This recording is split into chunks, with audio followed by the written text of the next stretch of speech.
All right, thank you. Mr. President, welcome to Canada. Thank you very much. It's a great honor. Happy birthday. A few days short. A little bit. A few days short, but didn't have a chance to see you on the day. Happy birthday to the U.S. military as well, 250th. And this is the 50th birthday, if you will, of the G7. This marks the 50th birthday of the G7. And the G7 is nothing without U.S. leadership. And your personal leadership of the United States, many issues, geopolitics, economic, technology, and working hand in hand with the United States, Canada and the United States, and the other G7 partners with your leadership. Very much looking forward to the meeting and grateful to have you. Thank you very much, Mark. I appreciate it, and we've developed a very good relationship, and we're going to be talking about trade and many other things. And we have a whole group of people, some traders and some other people. I see my top economy people. But we have a very talented group of people, and you do too, and I know they work together very well. I look forward to that. The G7 used to be the G8. Barack Obama and a person named Trudeau didn't want to have Russia in, and I would say that was a mistake, because I think you wouldn't have a war right now if you had Russia in, and you wouldn't have a war right now if Trump were president 4 years ago, but it didn't work out that way. But it used to be the G8. And now it's, I guess, what's that, 8 years ago, it switched over. They threw Russia out, which I claimed was a very big mistake. Even though I wasn't in politics then, I was very loud about it. It was a mistake in that you spend so much time talking about Russia, and he's no longer at the table. So it makes life more complicated. But you wouldn't have had the war. Other than that, I think we're going to accomplish a lot. And I expect to. And I think our primary focus will be trade and trade with Canada, and I'm sure we can work something out. Yeah, very good. Thank you very much. Yeah, so much. Thank you very much. Mr. President, how close are you Say it. what is holding up a deal with Canada from your perspective? It's not so much holding up. I think we have different concepts. I have a tariff concept. Mark has a different concept, which is something that some people like.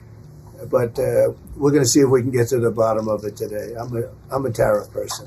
I've always been a tariff. It's simple, it's easy, it's precise, and it just goes very quickly. And I think Mark has a more complex idea, but also very good. So we're going to look at both, and we're going to see what we're going to come out with something. Hopefully. Do you think a deal is achievable within days, within weeks? Is there that kind of runway? Yeah, it's achievable. Both parties have to agree. Yeah, sure. Mr.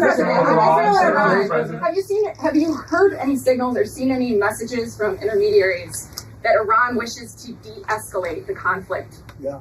What have you heard? What have you heard from the Iranians? They'd like to talk, but they should have done that before. I had 60 days, and they had 60 days, and on the 61st day, I said, we don't have a deal.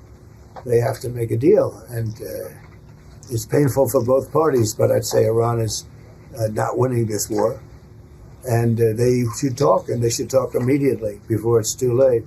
And what would you say, in your opinion, what would it take for the U.S. to get involved in this conflict militarily?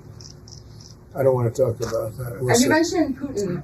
Do you think that he should have a seat at the G7 today, that it should be the G8? I'm not saying he should at this point, because too much water's gone over the dam, maybe. But it was a big mistake. Obama didn't want him, and the head of your country, the proud head of your country, didn't want him. This was a big mistake. You wouldn't have that war.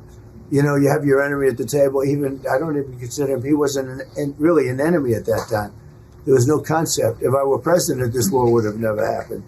But likewise, if he were a member of what was called the G8 at that time, it was always the G8, you wouldn't have a war right now. Why not? What intelligence support are you providing Israel? We've always supported Israel. We have for a long period of time, strongly. And Israel's doing very well right now.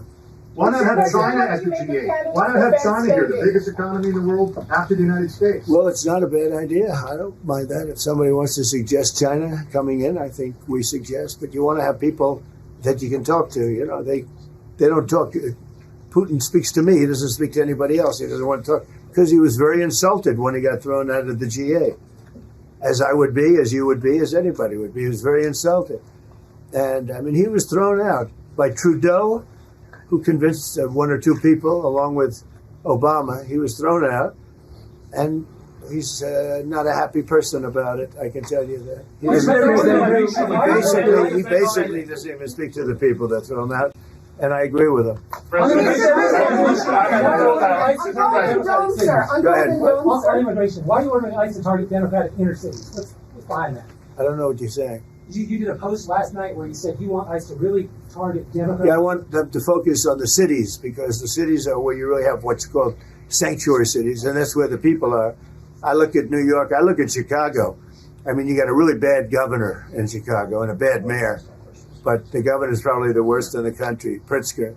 But I look at how that city has been overrun by criminals, and New York and LA, look at LA. LA, those people weren't from LA, they weren't from California, most of those people, many of those people. And that's a focus.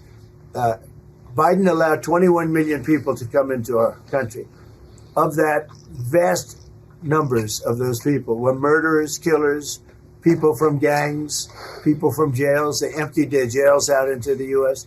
Most of those people are in the cities, all blue cities, all blue cities, all Democrat-run cities, and they think they're going to use them to vote. It's not going to happen. You said it would take 2 weeks to decide if Thank you. If you don't mind, I'm going to exercise my role, if you will, as G7 chair, since we have a few more minutes with the president and his team, and then we actually have to start the meeting to address some of these big issues. So, alors merci beaucoup vos questions. Thank you.